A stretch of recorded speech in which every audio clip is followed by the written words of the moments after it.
Hello viewers, இந்த ஒரு வீடியோவில் அவதார் ஃபயர் அண்ட் ஆஷ் படம் எப்படி இருக்குது அப்படின்ட்டு தான் வந்து பார்க்க போகிறோம். ஆக்சுவலாக இந்த படம் அவதார் ஃப்ரான்ச்சைஸில் ரிலீஸ் ஆகியிருக்க ஒரு 3வது பார்ட். இதுக்கு முன்னாடி வே ஆஃப் த வாட்டர் அப்படின்னு சொல்லிட்டு வந்து 2022 ஒரு படம் வந்து ரிலீஸ் ஆகியிருக்கும். நம்ம ஜேம்ஸ் கேமரோட டைரக்ஷனில் ரிலீஸ் ஆன ஒரு படம் அப்படிங்கிறது வந்து எல்லாத்துக்குமே வந்து தெரியும். ஆக்சுவலாக வந்து ஜேம்ஸ் கேமரோட படம் அப்படின்னாலே வந்து நம்ம அவதாரோட ஃபஸ்ட்டு பாகத்தையே வந்து எடுத்துக்கிறோம். ஸ்டோரி வைஸ் வந்து ரொம்ப சிம்பிளாக தான் வந்து இருக்கும். பட் ஆனால் அந்த ஒரு எக்ஸிக்யூஷன் அப்படின்ற ஒரு லெவலில் சும்மா அந்த ஒரு கதைக்களத்தை வேற ஒரு இடத்துல வந்து செட் அவுட் பண்ணி சீனுக்கு சீன் சும்மா தெறிக்க விட்டு ஒரு பயங்கரமான ஒரு இம்பேக்டை வந்து கிரியேட் பண்ணி அதை வந்து படமாக வந்து கொடுத்துருந்துருப்பாரு. ஸோ அந்த அளவுக்கு பயங்கர இம்பேக்ட்ஃபுல்லான ஒரு படமாக வந்து அவதார் ஃபர்ஸ்ட் பாகம் வந்து இருந்தது. அண்ட் 2வது பாகமும் அது விசுவல் வைஸ் வந்து பயங்கர சாட்டிஸ்ஃபைடாக எல்லாத்துக்கும் வந்து இருந்தாலும் ஸ்டோரி வைஸும் நான் சொன்ன மாதிரி வந்து ரொம்ப சிம்பிளான ஒரு ஸ்டோரியாக தான் வந்து இருந்தது.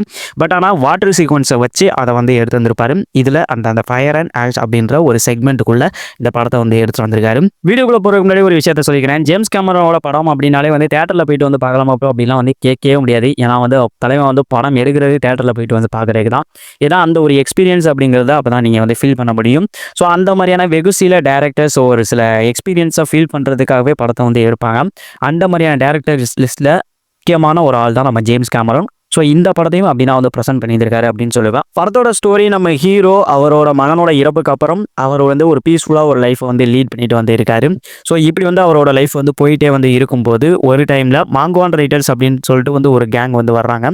அந்த கேங் வந்து அந்த இனத்தை அழிக்கிறதுக்கு என்னென்ன பண்ண முடியுமோ எல்லாத்தையும் பண்ணுறாங்க. அந்த வந்து பிளான் அண்ட் எக்ஸிக்யூஷன் லெவலுக்கு வந்து போயிடுறாங்க. இப்போ நம்ம ஹீரோ வந்து அந்த கேங்குக்கிட்டேருந்து தன்னுடைய கேங்கை எப்படியா இருந்தாலும் காப்பாற்றி ஆகணும், தன்னோட இனத்தையும் வந்து காப்பாற்றி ஆகணும் அப்படின்னு சொல்லிட்டு வந்து ஹீரோ எந்த அளவுக்கு எக்ஸ்ட்ரீம் லெவலில் வந்து போகிறாரு அப்படிங்கிறதான் இந்த ஒரு ஃபயர் அண்ட் ஆஷோட கதையே. ஆக்சுவலாக இந்த படத்தை செகண்ட் பார்ட்டோட கண்டினியூஷன் பார்ட் அப்படிங்கிற மாதிரி தான் வந்து எடுத்து வந்திருக்காங்க. அதனால செகண்ட் பார்ட்டை ஒரு ரீகேப் விட்டுட்டு இந்த படத்தை போயிட்டு வந்து பார்த்தீங்க அப்படின்னா இன்னும் ஒரு கனெக்டிவான ஒரு ஃபீலை வந்து கண்டிப்பாக வந்து கொடுக்கும். அது வந்து படத்தில் அந்த அண்டர் வாட்டர் சீக்வன்ஸை இந்த படத்துல வந்து காமிச்சிருக்காங்க.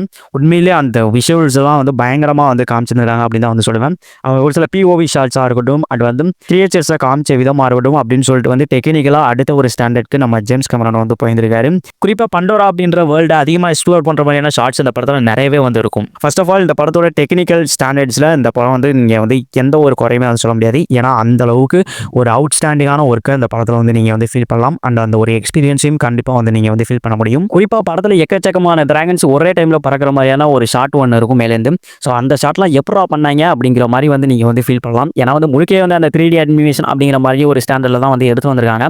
பட் ஆனால் நீங்கள் எங்கேயுமே வந்து பார்க்கும்போது அந்த அனிமேஷன் அப்படிங்கிற மாதிரியான ஒரு ஒர்க்கே வந்து இருக்காது. ஏன்னா வந்து அவதார் படங்களை பொறுத்தளவுக்கே வந்து அது வந்து ரியாலிட்டியாக வந்து பண்ண மாதிரி அந்த ஒரு உலகத்தையே வந்து கிரியேட் பண்ண மாதிரியான ஒரு ஃபீலை வந்து டெஃபினட்டாக நம்ம ஜேம்ஸ் கேமரன் வந்து கொடுத்துட்டு வந்துருவார்.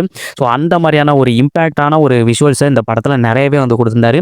குறிப்பாக செகண்ட் ஹாஃபில் நிறைய விஷுவல்ஸ் அந்த மாதிரி வந்து நீங்கள் வந்து ஃபீல் பண்ணலாம். ஈவன் ஃபர்ஸ்ட் ஹாஃப்லேயும் கூட நிறையாவே வந்து விஷுவல்ஸ் வைஸ் வந்து பயங்கரமாக சாட்டிஸ்ஃபைட் பண்ணிட்டே வந்து எடுத்துகிட்டு வந்துருப்பார்.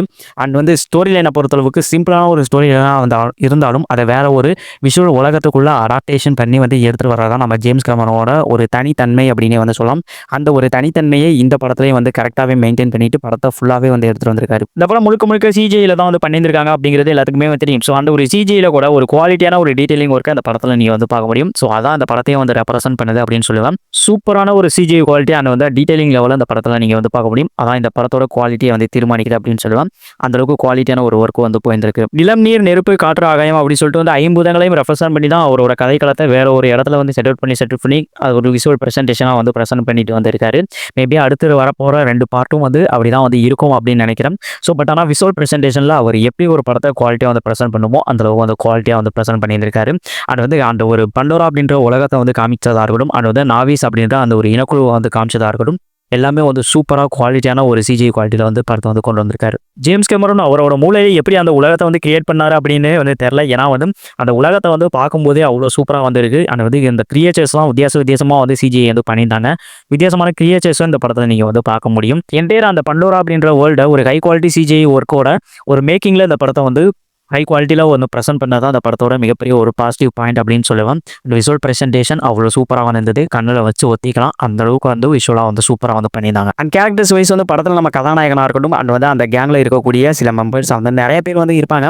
பட் அந்த கேஸ்டிங் வைஸ் வந்து நிறைய பேர் வந்து போனனால அண்ட் அந்த கேரக்டர்ஸ்க்கான தனித்தன்மையும் வந்து அங்கேயும் வந்து நம்ம கேரக்டருக்கான ஒரு ரைட்டிங்கில் வந்து நம்ம ஜேம்ஸ் கேமரன் வந்து கொடுத்துருப்பாரு. அதனால் வந்து பெர்ஃபார்மன்ஸ் ஓரியன்டாகவும் வந்து நல்லாவே வந்து பண்ணியிருந்தாங்க அப்படின்னு தான் வந்து சொல்லுவேன். குறிப்பாக வந்து எமோஷன்ஸை கரெக்டாக வந்து ஹேண்டில் பண்ணியிருந்திருப்பாங்க. இந்த ஒரு செகண்ட் பார்ட்டை பார்த்துட்டு இந்த படத்தை வந்து கண்டினியூஷனாக வந்து பார்த்தீங்க அப்படின்னா கண்டிப்பாக அந்த எமோஷனல் சீக்வன்ஸ் கூட வந்து கனெக்ட் பண்ணிக்க முடியும். செகண்ட் பார்ட்டை பார்க்காம தனியாக அந்த படத்தை வந்து பார்க்கும்போது ஒரு சில பேருக்கு வந்து எமோஷனல் சீக்வன்ஸ் வந்து பெருசாக வந்து ஒர்க் அவுட் ஆகாத மாதிரியான ஒரு ஃபீல் வந்து கொடுக்கலாம்.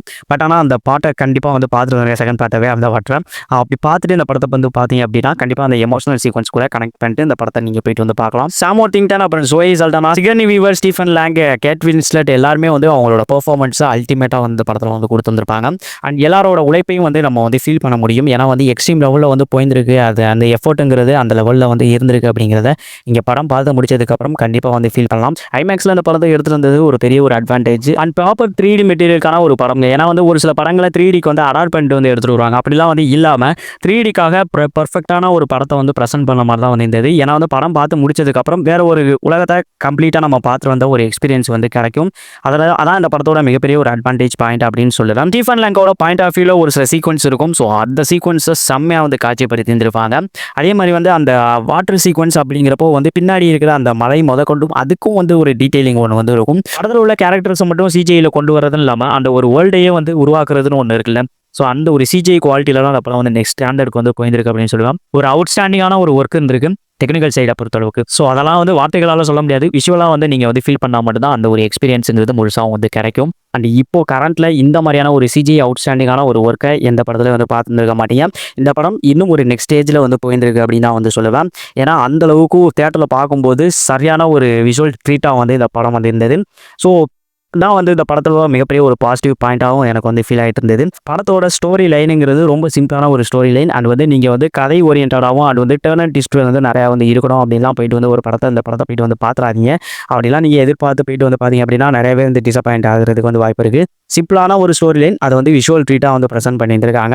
அதே மாதிரி இந்த படத்தோட லென்த்தும் ஒரு மிகப்பெரிய ஒரு ப்ராப்ளம். ஏன்னா படம் ஓடும்போதே வந்து கிட்டத்தட்ட வந்து ஒரு 3.25 மணி நேரத்துக்கு மேலே ஓடின மாதிரியான ஒரு ஃபீல் வந்திருந்தது.